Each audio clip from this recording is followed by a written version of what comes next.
Berapa pohon, Pak? Cengkeh panjenengan? Sekitar 120. Rata-rata sudah umur berapa cengkeh panjenengan? Ya, saya tanam yang pertama itu tahun 80. Waduh, tahun 80 Ya, sampai sekarang itu gitu.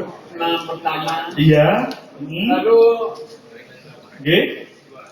pada tahun yang belakangan ini banyak yang kena penyakit ya di Iya, virus ini ya. Ya, Banyak yang mati. saya 2 bulan yang lalu baru kenal dengan Pak Tani. Iya.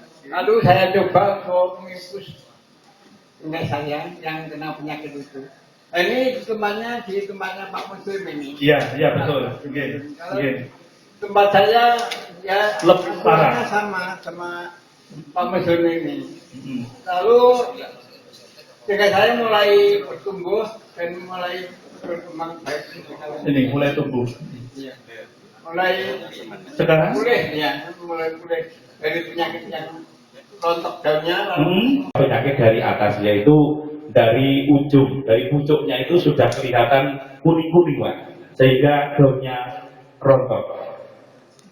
Begitu tidak ada obatnya lagi, sehingga batangnya akhirnya juga kering dan mati. Namun masih ada yang tersisa. Itu pun tanaman tahun 80-an itu, Pak, yang seperti yang ditampilkan dari Bapak dari Blitar Nyawangan tadi.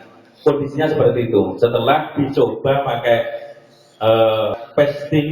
Rojo Tani, ya saat ini sudah mulai ada cabang-cabang baru dari bawah. Sehingga dengan adanya ini, insya Allah dengan kami hadir di sini, ilmu ini akan kami terapkan dan kami sampaikan kepada warga masyarakat kami sebagai bentuk hasil daripada kajian di siang hari ini. Dan kami terima kasih kepada Bapak Andri beserta Bapak pembimbing di sini. Kami diberi ilmu, semoga manfaat. Akhirnya, wassalamualaikum warahmatullahi wabarakatuh.